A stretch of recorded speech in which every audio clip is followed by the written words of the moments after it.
Tonight, breaking news on several stories. New York's Attorney General indicted tonight by the Justice Department.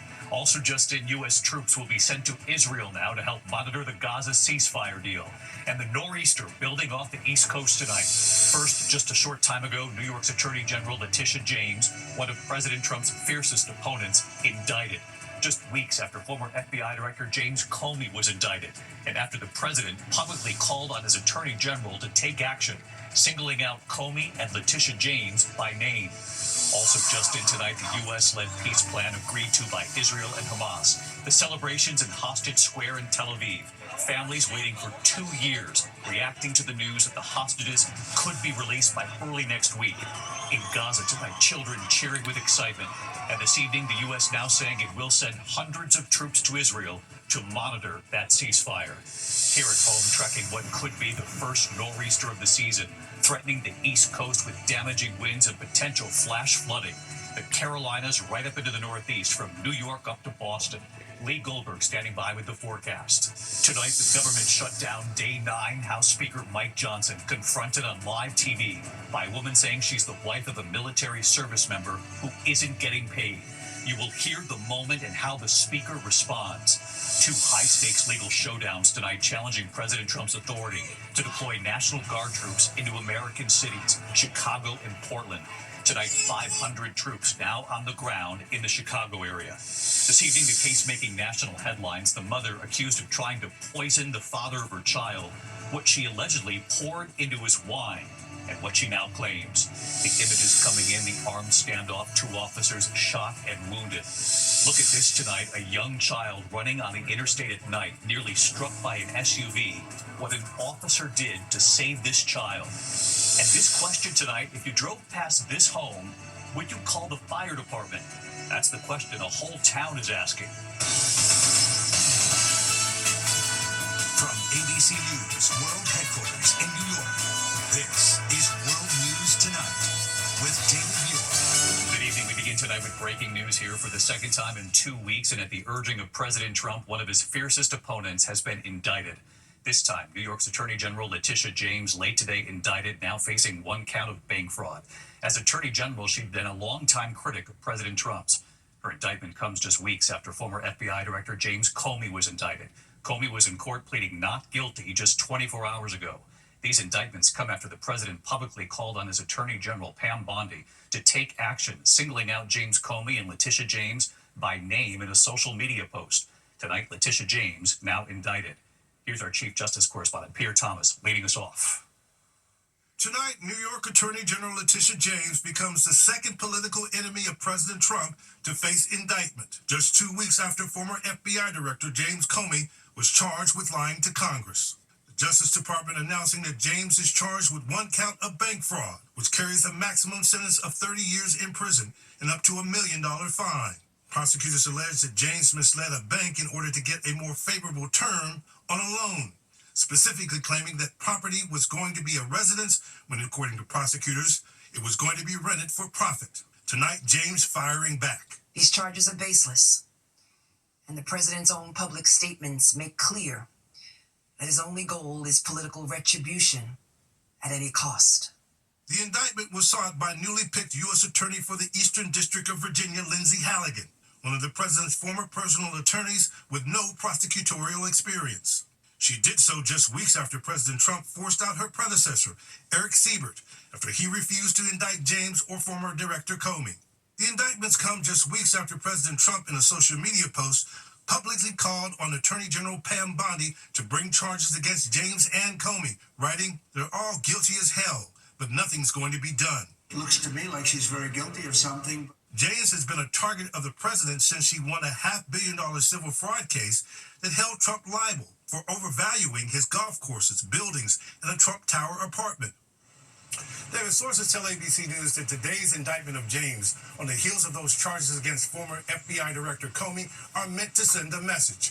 Everyone on the president's enemy list should be on notice that charges are likely coming. David? Pierre Thomas leading us off with the breaking news tonight. Pierre, thank you. Also developing at this hour, of course, this historic ceasefire we learned of as we were on the air last night here. President Trump's plan to end Israel's war with Hamas. Moments ago, the Israeli government now ratifying the deal, meaning the ceasefire is expected to take immediate effect. We have also just learned tonight that U.S. troops will now be sent to Israel to now help monitor the Gaza ceasefire. Mary Bruce at the White House tonight. Tonight in Israel, an outpouring of joy. Jubilation over the deal that is expected to bring home the remaining hostages who have been prisoners of Hamas for more than 2 years. This is such a happy moment for us, the families of the hostages. Such a happy moment for all Israelis and for all the Middle East. In Gaza, too, some hope amid the devastation. A sense of relief. The war has claimed the lives of 67,000 Palestinians, including 20,000 children, according to the Hamas-run Gaza Health Ministry. At the White House, President Trump calling it a, quote, momentous breakthrough. We ended the war in Gaza and really, on a much bigger basis, created peace. And I think it's going to be a lasting peace, hopefully an everlasting peace. A huge triumph for Trump, who brokered the deal, negotiated by his envoy Steve Witkoff and son-in-law Jared Kushner. Right now, what's been agreed to is Phase 1. Hamas set to release the 20 living hostages early next week, and ultimately the remains of 28 others who perished. In return, Israel agreeing to release more than 1,000 Palestinian prisoners and to pull back its troops in Gaza to an agreed-upon line. The big question, what comes next? The president's 20-point plan had called for Hamas to disarm and for Gaza to be governed by an apolitical Palestinian committee overseen by an international board of peace with Trump as its chairman. What guarantees Hamas disarms and that Israel doesn't resume bombing once the hostages are released? The first thing we're doing is getting our hostages back, okay? And that's what people wanted more than anything else. They wanted these hostages back that have lived in hell like nobody has ever even dreamt possible. And after that, we'll see. Months ago, Trump said the Palestinians would have to leave Gaza. His 20-point plan took a different approach, saying no one will be forced to leave. We will encourage people to stay. Today, I asked him if that still holds. Can you promise Palestinians they will be able to stay? Well, they know exactly what we're doing. We're going to create something where people can live. You can't live right now in Gaza. The place is it's a horrible situation. Nobody's ever seen anything like it. So, yeah, we're going to create better conditions for people. The answer leading to more questions. So later, I asked for clarification. Can you confirm that as Gaza is rebuilt, that no one will be forced to leave? Yeah, nobody's going to be forced to leave. No, it's just the opposite. No, we're not looking to do that at all. In Gaza tonight, hope, but also uncertainty. I hope this happiness will be fulfilled and the ceasefire deal will last, this displaced mother says. We don't want them to take their hostages and then return to the war. David, there is cautious optimism tonight about what is a very significant step towards peace, and we have just learned that the U.S. is sending 200 troops to Israel to monitor this ceasefire from there, and that President Trump himself is traveling to the region in the coming days. David. Mary Bruce back with us tonight. Mary, thank you. We're also tracking a major storm now brewing, what could be the first nor'easter of the season, set to hit the east from the Carolinas right up through New York and Boston, threatening the East Coast with damaging winds and the potential for flash flooding as it travels up the coast. Let's get right to Chief Meteorologist Lee Goldberg from WABC here. Hi, David. It's the cold calm before that storm here in New York. There's just more and more evidence for a high-impact nor'easter along the East Coast this weekend. It starts to take shape along the southeast coast tomorrow, and then Saturday is your day in the Carolinas. Very heavy rain, gusty winds, some flash flooding, and beach erosion. The storm only gets stronger as it inches up the coast toward the Delmarva, the Mid-Atlantic, and into the northeast. We're nailing down the track, but what we know is the brunt is happening along the coast, 60-mile-per-hour winds, 1 to 2 inches or more of rainfall, coastal flood watches all the way from Delaware to Massachusetts, 2 to 3 feet of inundation possible and beach erosion. Out ahead of this storm, coldest air of the season. We're looking at sub-freezing temperatures from Virginia to New England, 20s and 30s. Now we get milder over the next couple of afternoons. We'll have to be preparing Friday into Saturday for the storm. David? All right, for sure. And Lee Goldberg, you'll stay right here with us. Thank you. Tonight, the government shut down day 9. House Speaker Mike Johnson was confronted on live TV today by a woman saying she's the wife of a military service member who isn't getting paid. You'll see the moment right here and how the speaker responds. Here's Rachel Scott. Tonight, tonight, growing anxiety among American military families. People lining up for hours outside the food pantry near Fort Hood, Texas. Republican House Speaker Mike Johnson confronted on live television by a woman who says she's a military spouse from Virginia. I have two medically fragile children. I have a husband who actively serves his country. She told Johnson she is outraged that he won't bring the House back into session to pass emergency funding to pay the troops. As a Republican, I am very disappointed in my party, and I'm very disappointed in you because you do have the power to call the House back. You did that, or you refused to do that just for a show.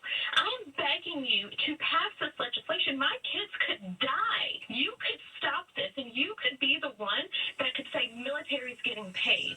And I think that it is awful, and the audacity of someone who makes six figures a year to do this to military families is insane. But Johnson blaming the Democrats. Chuck Schumer and the Democrats are preventing your family from getting the care they need, not Republicans, and my heart goes out to you. Democratic leader Hakeem Jeffries says he would support a bill to pay our military troops while the government is shut down. But House Speaker Mike Johnson has made it clear he will not bring the House back into session. And it is worth noting tonight that lawmakers are still receiving their paychecks, even though they are out of town, David. Rachel Scott live up on the Hill again tonight. Rachel, thank you. There is news just in tonight involving these legal showdowns challenging President Trump's authority to deploy National Guard troops into American cities, Chicago and Portland. Just moments ago, a judge issuing a temporary restraining order now, blocking the deployment of National Guard troops in Illinois. Alex Perez in Chicago tonight. With members of the Texas National Guard already stationed at this ICE facility outside Chicago, you guys are on the wrong side of the fence right now. Tonight, a federal judge granting a partial temporary restraining order on federal troop deployments in Illinois. Justice Department lawyers argue the troops are there to protect federal agents who are being targeted by agitators, claiming there is a danger of rebellion. But the lawyer for the state argued there is no rebellion in Illinois. The Trump administration telling the judge the Guard's mission is not solving all of crime in Chicago. But President Trump today saying they'll bring crime down whether the governor wants troops there or not.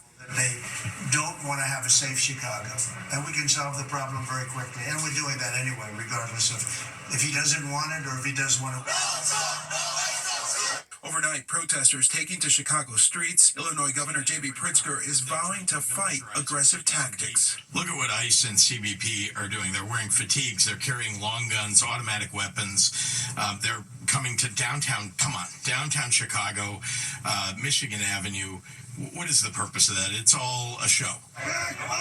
Out west, another hearing about the National Guard in Portland. A Trump-appointed judge seemingly sympathetic to the government. The hearing facility was actually closed for almost a month, and the record includes more than one, at least two attempts to burn the building down. And tonight, with the growing showdown over sending the National Guard into American cities, one key Republican governor says he does not support Texas' decision to send Guard troops to Illinois. Governor Kevin Stitt of Oklahoma telling the New York Times Oklahomans would lose their mind if Pritzker and Illinois sent troops down to Oklahoma during the Biden administration. And David, that judge's decision granting that temporary restraining order prevents the deployment of the National Guard across Illinois for at least 14 days. David? Alex Perez tonight. Alex, thanks. Now to a case making national headlines. A mother accused of trying to poison the father of her child, allegedly pouring antifreeze into his wine. Here's Aaron Katursky. Tonight, this Connecticut woman is free on $1 million bond after she was charged with attempting to murder the father of her child by pouring antifreeze into his wine, the latest in a number of cases involving antifreeze as a poison. 33-year-old Kristen Hogan and her partner shared this Ridgefield home where in early August, prosecutors say he fell ill and was hospitalized after consuming wine tainted with ethylene glycol, a toxic, often colorless and odorless substance in antifreeze. His mother finding him slurring his speech, staggering around the home, and vomiting. The 34-year-old man later telling investigators he believed Hogan poisoned him so she would become the full owner of the residence and would gain full-time custody of their child.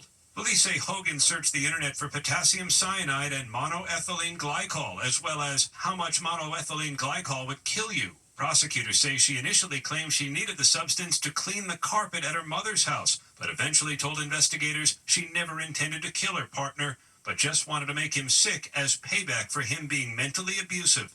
Outside court today, her attorney saying these are just allegations. This case is not what it seems. There's a lot more to this story. Kristen is a loving mother. She cares about her kids more than anything.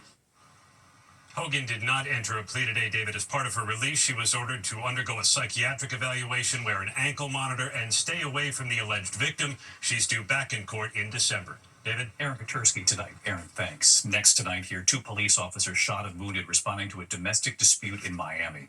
Heavily armed police swarming the scene today. Authorities say the suspect, armed with a high-powered rifle, barricaded himself inside a house for several hours. Police finding the suspect dead in the home. It's unclear if he was shot by police or took his own life. The wounded officers are expected to recover. When we come back tonight, the national case involving shaken baby syndrome. A parent set to become the first person executed for shaken baby syndrome. There's been a major development in this case. Also, look at this, the heart-stopping moments on the highway at night. A young child running down the highway, nearly hit by an SUV. What an officer does in a moment here. And this question tonight, if you drove past this home right here, would you call the fire department? It has a lot of people talking tonight.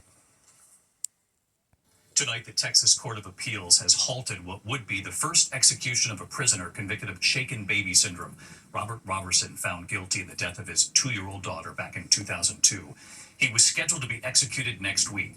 The defense raising questions about the science used to convict him. Robertson's lawyers insist his daughter died of complications from pneumonia. Tonight, the National Highway Traffic Safety Administration has opened an investigation into Tesla's full self-driving system. Officials now say they've received more than 50 reports of traffic safety violations and reports of several injuries. ABC News has reached out to Tesla. No comment so far. When we come back tonight, news on a retired NBA legend arrested overnight for DUI.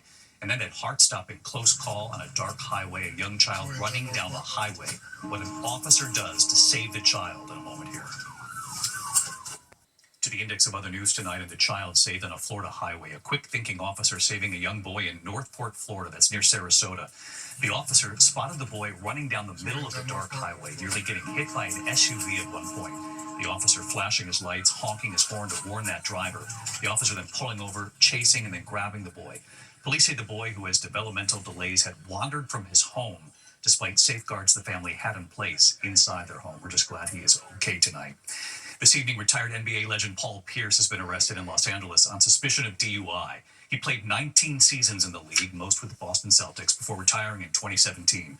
Police say they found him asleep at the wheel of his Range Rover last night and say there were signs of alcohol impairment.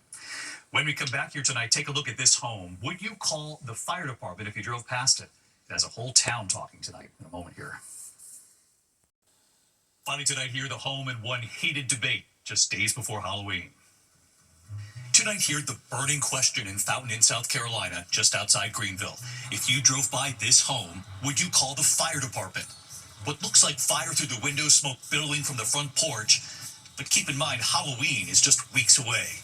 For years now, Mom Amanda Payton and Dad Sam Lee have been decorating their home, and the entire neighborhood knows they love Halloween.